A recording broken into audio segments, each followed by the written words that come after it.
One of the factors that we really take into account is that migration has to be a part of the solution and not to be viewed as a problem. The positive potential that migration has to drive development in any country, that's immense. Assalamu alaikum and welcome back to the podcast Learniverse, a program designed to educate people on different topics and issues and have diverse range of content for listeners. I'm your host Rohan Ahmed, joining you from the studios of MTA International. And today we are honored with the presence of the program coordinator for migration management at International Organization for Migration, Gambia. And she is Sibga Ajas. Welcome to the show and thank you for joining us today. You are working in the Gambia as the program coordinator for migration management, and IOM is part of United Nations. So, can you give us an overview of the project or the mission you are carrying out? First of all, Assalamu alaikum, and thank you very much, Rohan, for having me on this podcast series. As you rightly introduced me, so I'm working as the program coordinator for the migration management operations of IOM here in the Gambia. IOM, it is a part of the UN system, as you rightly mentioned. We are the leading intergovernmental organization that works on promoting safe, orderly, regular, and humane migration. When it comes to our mission, so we have member states across. We have 175 member states. And about 8 observer states. Gambia is one of the member states of IOM, and hence you can see we have a large presence here in the country as well. We have country offices across the globe in about 171 countries. And the mission across the world that IOM has, it's really what I pointed out to you. It's really promoting safe, orderly, regular migration. When it comes to how do we operate, what's our strategic vision? So our strategic vision, of course, it's divided by a range of, it's underpinned by a range of policy frameworks, programmatic frameworks. But one of the frameworks on which I will particularly speak about is IOM strategic plan. Which is currently the most relevant one because it spans from 2024 to 2028. Okay. And the vision that IOM has as part of this strategic plan is really to how do you harness the positive potential of migration while ensuring that those who are in most vulnerable positions or situations, they are being protected. So if we break down our strategic plan, the strategic plan really talks about, it has 3 objectives, and it talks about the first one on saving lives and protecting people on the move, which really drives our interventions in context, for example, in humanitarian contexts, where we try to ensure that we build capacities of our member states, as well as, of course, IOM, to ensure that people who are most affected by humanitarian crises and situations have access to immediate services. The second objective that we have under this plan is driving solutions to displacement. And that's where we really work towards also building resilience of people who are most affected, let's say, by climate change or other disasters, man-made, natural-induced. So that's the second pillar that we have under the plan. And the third one really focuses on enhancing on or promoting regular migration pathways. And that's one of the key pillars of our work, which really focuses on providing people and supporting the governments and assisting them with enhancing regular migration pathways, which we eventually also see as a measure to reduce irregular migration. So these are the 3 pillars broadly, which are part of our strategic plan, which guide our work. But most importantly, eventually all the work that IOM does globally or within or in a certain context, it really supports member states. So with achievement, let's say, of the 2030 agenda or the Sustainable Development Goals, or most commonly they're known as the SDGs. and another very important framework, which we call the Global Compact for Promoting Safe, Orderly, and Regular Migration, GCM, which again the government of the Gambia has committed to achieving both the SDGs as well as the GCM. And lastly, I would also like to point out that while we do have these overarching frameworks which guide our work, but our work, let's say in the Gambia, really has to be aligned with the national priorities on this subject. So here our work will really focus on what are the government's priorities, which are very clearly outlined, let's say in the recovery focused national development plan, as well as their own national migration policy or the labor migration strategy. So whichever is our national priority is the national priority of the government, we try to ensure that our programming is really tailored, aligned to the national priorities, so that we can ensure that our interventions then are sustainable and we can achieve maximum impact. Yeah, thank you very much. So basically, IOM is using the term migration as an umbrella covering all aspects of movements within and outside the country, right? So, and now migration has become a global phenomenon. And according to a report, like an estimation is made like 281 million people have migrated throughout the world internationally. And due to you have highlighted some of the factors like conflicts, violence, and disaster, and also some people, they move to a different country or place due to for a better life. So specifically here in the Gambia, what do you think are the factors resulting to migration? From our side, I think one of the factors that we really take into account is that migration has to be part of the solution and not to be viewed as a problem. The positive potential that migration has to drive development in any country, that's immense. And for us, when you first speak about you asked about the challenges for the country here as well.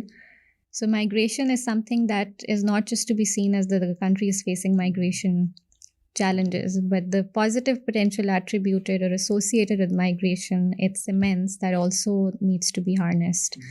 For the Gambia's case, you mentioned some of the factors or the drivers of migration, which here are also very, very pertinent.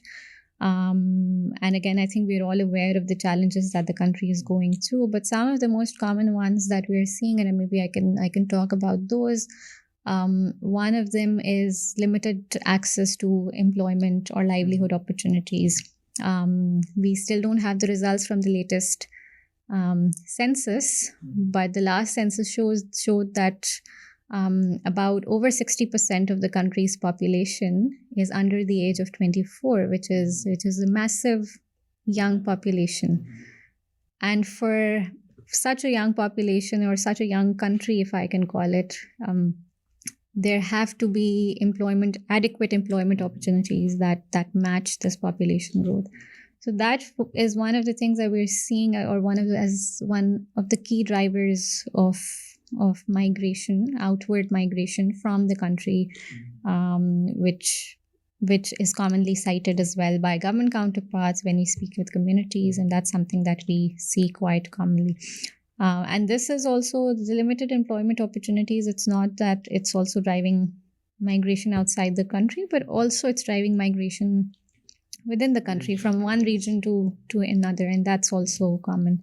Another one that I would particularly mention here is also that the Gambia is also one of the countries which is one of the most vulnerable to the impacts of climate change and environmental degradation. So we do see here this pattern that, for example, if a region earlier was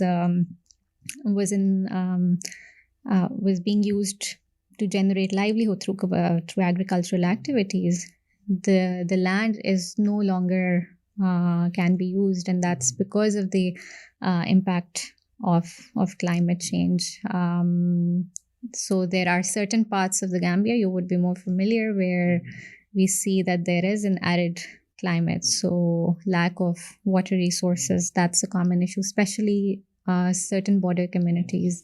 But then on the other hand, this time of the period where, for example, July, August, September, we are also experiencing, certain parts are experiencing this unprecedented rainfalls leading to flooding, and eventually also not leaving a land um, in a position that people can continue generating livelihood or income opportunities from that.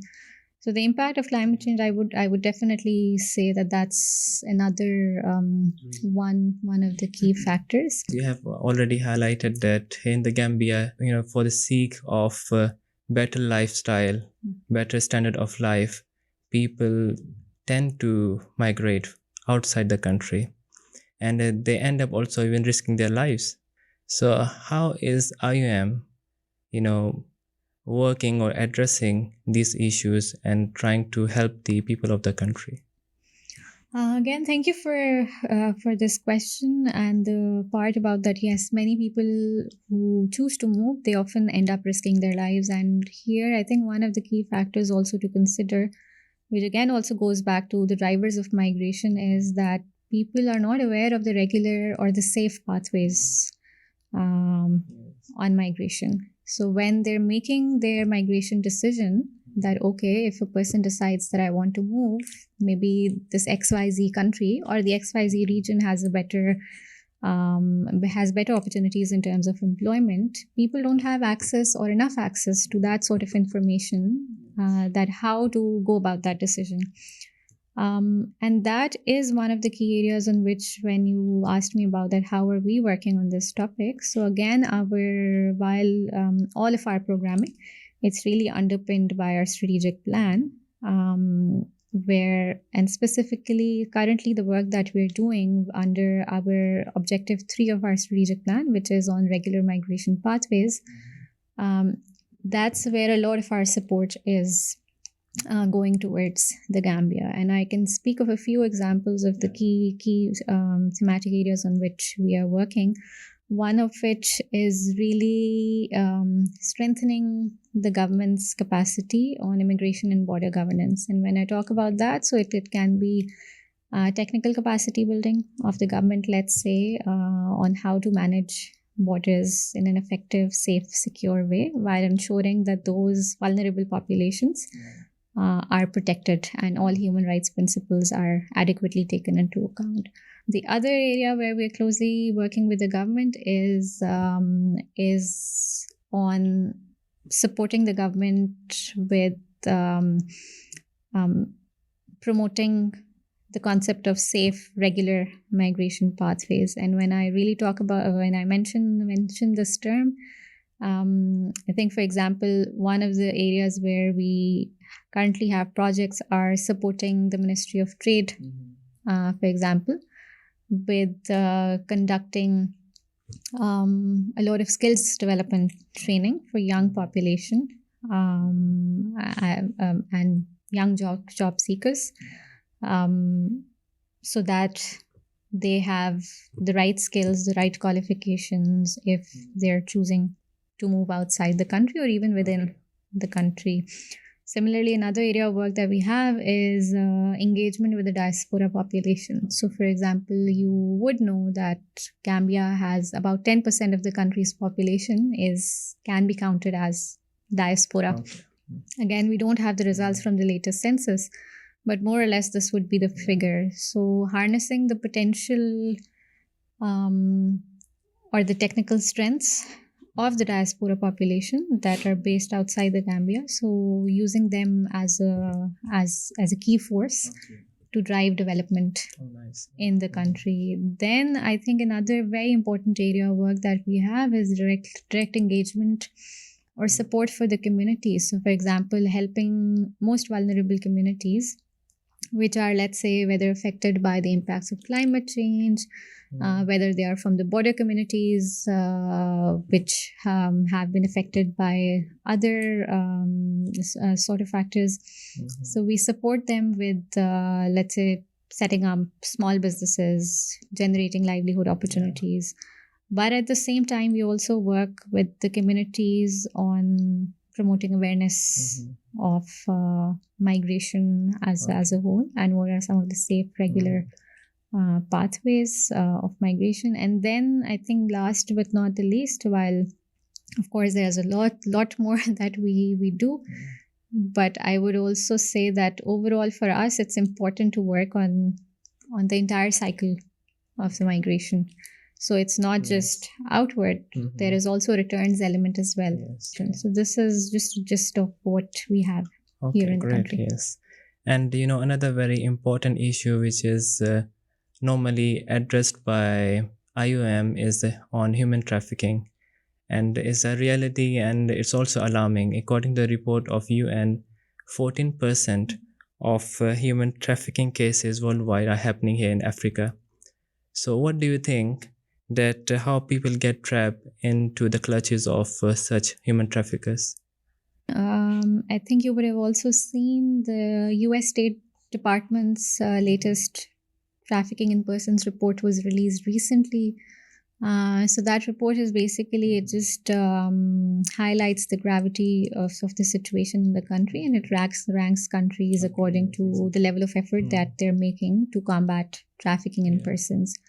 The Gambia currently it ranks at tier 2, as per which the country is making significant efforts to combat trafficking. However, there is still a long way to go to be able to address that issue. You have rightly pointed out about that this region as a whole, it contributes to a significant number of trafficking cases. And that is where we also, I think our work also has to be aligned also with really understanding what are the factors that are driving people or are making people risk their lives in this way.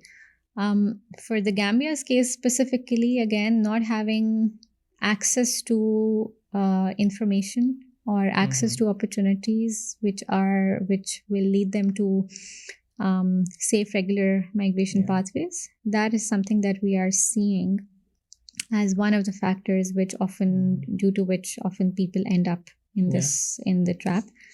And especially, more specifically, women and children. They are very particularly vulnerable to exploitation and abuse. And that's one of the most, I think, worrying situations for the country. And I think we have an agency that works on this NATIP here. They're doing a great amount of work, but I think there's still a long way to go. Like, as an organization, how are you creating consciousness and understanding concerning this important subject? So we work on various aspects of it. I think I would like to step back a little bit here and also mention that I think one of the misperceptions that still exist is that human trafficking and migrant smuggling are one and the same thing, but they're both different things. So I think that's also has to be a starting point when we engage on this discussion, and specifically because the question was targeted or pointing towards human trafficking. So in that, the work that we do have is on one of the aspects on which we work is the awareness raising and outreach. So for example, some of the campaigns that we have ongoing, they're really focusing on building vulnerable populations awareness and knowledge, let's say on how to identify signs of trafficking. So what are some of the factors or some of the indicators of trafficking so people can protect each other or their loved ones. But at the same time, we're also building the government's capacity, and not just the governments, also other actors, let's say the civil society, on what are the actions that they can take, not just in prevention of human trafficking, but also in protecting people who have been affected. So if victims of trafficking, they're identified, so how do we firstly carry out the identification process? How do we screen them? How do we refer them? And how do we ensure that they are provided with the adequate services? And by services, it could be a range of things that these people, they could need, let's say, temporary shelter. They could need psychosocial support. They could need medical support. And along with that, really understanding how they ended up in this situation. So that's the support that we will offer with government counterparts to the victims, but in parallel supporting the government and building their capacity on how to prevent, how to improve investigations, how to improve prosecution of cases. So that's the capacity building support. Thank you very much for joining us today and having this enlightening discussion with us. And dear viewers, that's all for today. Until we come your way, till then, take care. Assalamu alaikum wa rahmatullah.